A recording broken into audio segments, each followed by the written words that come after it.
Valerio, and if you guys saw, I just took you to Montreal in Canada for the Barbie exhibit.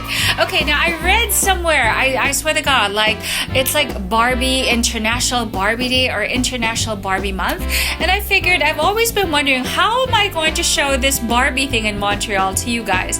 Well, it's actually quite perfect. If you guys watched Binibining Pilipinas just a couple of days ago, actually last week, I'm gonna try and piece the two together. You know, Barbie, as we all know, are kind of like beauty queens. They are like Barbie dolls, living Barbie dolls, and they all stand for something. They all mean something to us. Whether we played with them as dolls when we were little girls and we tried to dress them up into be something that we've always wanted them to be, and in a way it also sort of reflects the person that we want to be. I can't promise you either that we can become another Pia Wurtzbach or Catriona Gray or all these other beauty queens, but I can promise you this, that they have a lot of qualities that we can all try and emulate. So this episode is exactly that.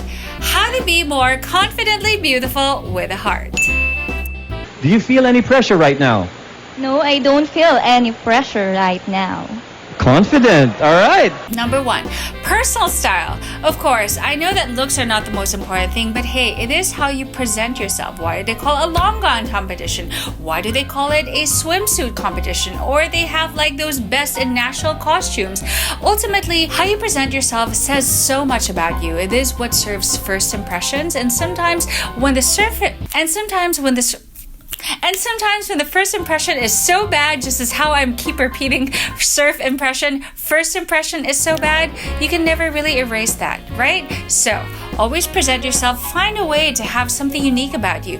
Take, for example, Catriona Gray. She had that earring that was so beautiful, that shaped like the Philippine flag with the three stars and the sun, and that sort of became her trademark, and I actually hope that she actually uses that earring for the Miss Universe pageant. Don't you guys think? Ay, go na ba? Oh my God, I was wiping my armpits. Okay, and number 2, don't just be a pretty face. You know, these days, no. Back in the day, usually you just had to be great at one thing.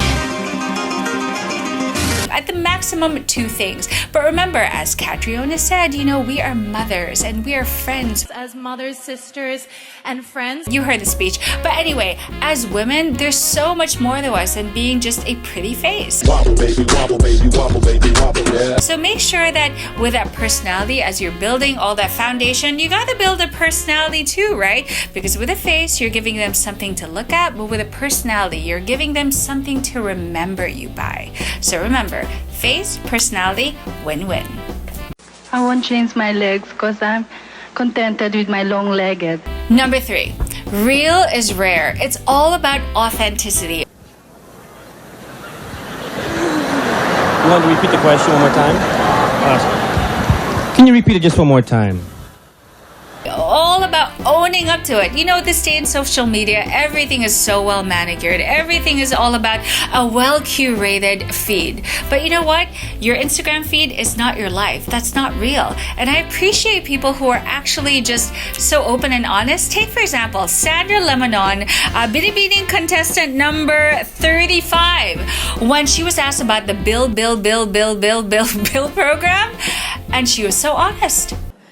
Actually, you know what? I studied so much for this Q&A, but sadly that's something that I don't know really much about. But at least I am here trying to answer a good question. Thank you. I've never met her, but I don't know of a single contestant who actually just said, you know what, who was so truthful and honest. It's actually so endearing. And I think she actually won the hearts of so many people. Rather than try and pretend and loop around the question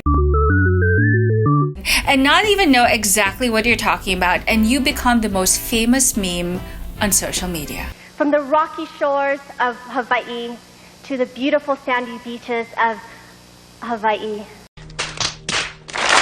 Number 4, learn how to fail. And I don't mean fall, but fail.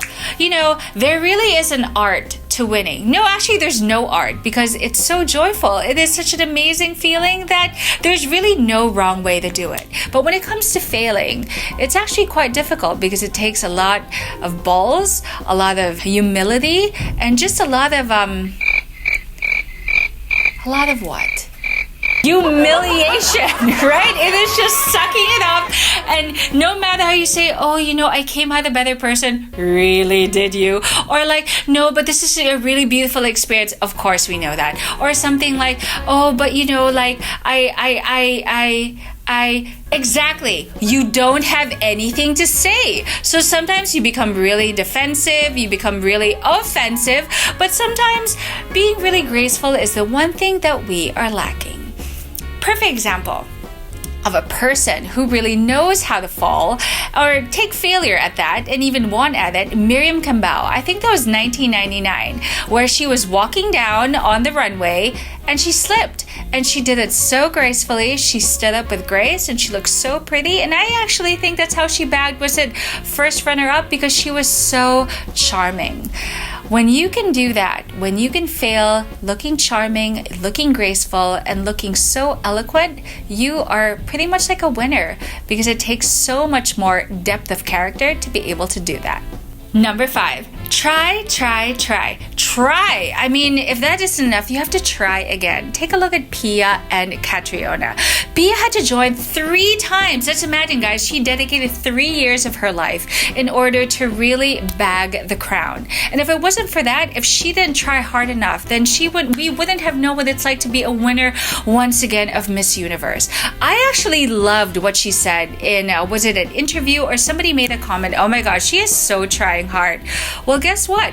I loved her answer when she said, I was trying hard. I did try hard. That's exactly what she did. And what's so wrong with that? She was persistent, she was consistent, and she won. And that is a true Miss Universe. And then for Catriona, she tried with Miss World, and then she won for Philippines, and then she tried again for Binibining Pilipinas, and look where she is now. And I really do hope that she does win. So we have another one in the bag, ladies. Number 6, you gotta learn how to laugh at yourself. You gotta have a sense of humor about these things, because when you're under pressure, it's all you have left to do. Wait. You gotta have fun. I mean, ultimately, if you look so square, you look so uptight, it is going to show. Because the one thing that people love is when you have such a vibrant energy about you that's almost carefree. It's like still well kept, but carefree. It's very inspiring to just let loose. That for me truly emulates someone who's so confident that even when they screw up, when they fuck up, when they know that all shit is hitting on the fan, that they still got it in the bag, because it's life. They just try again, or they just laugh at themselves, or they just let it go. Number 7. Number 7 is, okay, so we've served face, we've served some personality, but how about some substance? Basically, not stupid, but not too smart. But very smart, but not beautiful. It really is, bottom line, what is your life purpose? What is your goal in this life, other than being just a pretty face, or other than being just the most popular girl in school? You really want to be something so much bigger than your own self. So have goals where it actually involves helping other people or bringing quality to other people's lives other than your own. That for me is having substance. And once you've learned how to do that, it actually brings a sense of humility, because you know that you are just one speck in this whole world, and that we all really are just one, all trying to get by and helping one another. And with that humility, inadvertently brings confidence. Number 8, gratefulness. My family. Oh my God. My family is the most important persons in my life. Thank you. You know, ultimately, no matter what, no matter how amazing life is, or no matter how shitty life is, when you're able to find the little bits and pieces, the tiny specks of your day that are still you're able to be thankful for, that brings so much confidence, because you know that you still have a good life. The fact that you can watch this video right now, the fact that you have cell service, the fact that you have data or enough load, or that you have enough time, to spend it with me right now to watch this, it must mean that life is good in some ways. And when you know how much you have and how much that you can still give, that for me is truly what makes a person who is confidently beautiful with a heart. Wow! Thank you so much. Thank you so much. Okay, guys, so that goes for my 25-minute, yes, that's how long we actually tape this, my 25 minutes of my Binibining Pilipinas edition for this. You know, guys, I'm actually trying to come up with a title for this segment in the blog because it's not really food or fashion or whatnot. It's just being super real. So if you guys actually have a suggestion of what we should call this segment, I will give you guys a shout out and even feature your photo or whatnot here on the vlog. But in the meantime, check out BiancaValerio.com for the written post and so much more. I'm Bianca. Till the next time. Bye, guys.